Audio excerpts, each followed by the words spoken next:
let's take a look at the front pages of your daily newspapers, and Business Day is up first this morning. So SARS boss warns against tax hikes. I think that's what we all worry about, don't we? That there'll be these hikes that we cannot afford at this point. So biggest benefit for SA is better revenue collection. That's what the SARS boss says. In investment in improving SARS administration rather than increasing tax rates is a better option to improve the collection of tax revenue. That's according to the SARS Commissioner, Edward Kisvetter.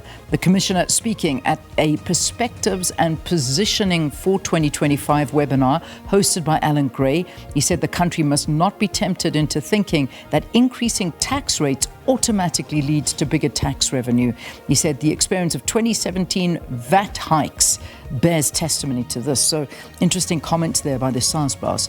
Then Amplat's 15.7 billion demerger gift, Anglo-American Platinum, will reward shareholders with 15.7 billion rand special dividend aimed at realigning the group's capital structure ahead of its demerger from mining giant Anglo-American. And there's the photograph as well.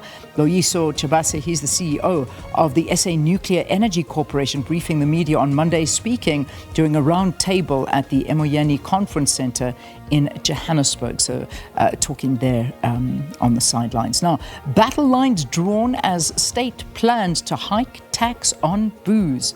Nothing new there, nothing new, always that syntax. Liquor producers have come out against the National Treasury's plan to link excise hikes to headline inflation in overhauling the sector's taxation, pitting the industry against health activists in South Africa's biggest excise tax reform in more than 2 decades. So not a happy sector there at all. SOEs bailed out for nearly 700 billion rand. Old Mutual CEO opts for retirement, and cricket coaches get the nudge about tests. So there we go. That's the front page of the Business Day. Let's have a look at the Star now. So this whole spy saga still continues, and they go on to say here with their lead, the MK party prods Mbeki for a public debate on spies. Mbeki has questioned Zuma's incarceration on Robben Island from prison. Remember, this was all over the Sunday newspapers this last weekend. The former president's grave accusations against Jacob Zuma, his successor, have caused a great deal of controversy. According to Mbeki, Zuma might have worked as an informant or spy for the apartheid regime while he was in Robben Island, and this is reported in the Sunday World. So that was on Sunday, and you can see they're taking that story forward there. Uncertainty looms over start of VBS trial. So it's doubtful whether the main VBS Mutual Bank fraud and corruption trial against 13 accused will still get underway this year, with 2 interlocutory applications which are heading to the Supreme Court of Appeal and a possible Constitutional Court bid, which could also be on the cards there. And the final one, newlywed bride in court for murder of police officer husband. So this newlywed is facing charges for allegedly hiring hitmen to kill her husband, and a Kuruleni Metro Police Department officer, in a shocking case that has left the community reeling. All right, let's leave it there for now. Let's go to the Citizen. And the big one on the Citizen, wealth tax on the cards. Remember, this one's been spoken about for a very, very long time. The taxman has a shortfall of about 22 billion rand because of a small taxpayer pool.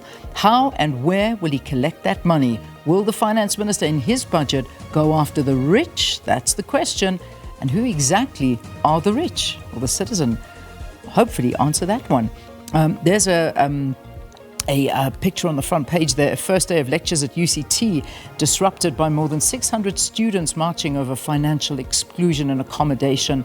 And the Vice Chancellor, Moses Shabalala, went ahead and promised, saying that he will address those issues. And marching to the Bremer building on Lower Campus, students sang struggle songs and held placards that read, fees must fall and lift the fee block. So that's the front page of the Citizen.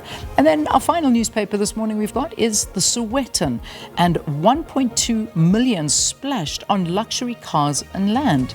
An aunt whose bank account was used reveals payout spending spree lasted 10 months after relatives' killing, and the accused, a former mine shift boss, also paid 30,000 rand to an officer investigating her case. Again, the photograph of the student protests at UCT. Load reduction is painful, residents tell the Human Rights Commission. Women entrepreneurs on empowerment drive, and Vuma looks to extend Chiefs fans' joy. So there we go. Those are the front pages of our newspapers. Remember the SABC News website. We've got all of that for you there. And that's the big one. We also talked to you about it in the news. The Foreign Affairs Minister, well, we're not Foreign Affairs, the Finance Minister attending G20. That's the US. So a good move there, perhaps, for talks between South Africa and the USA, as other stories as well, particularly there.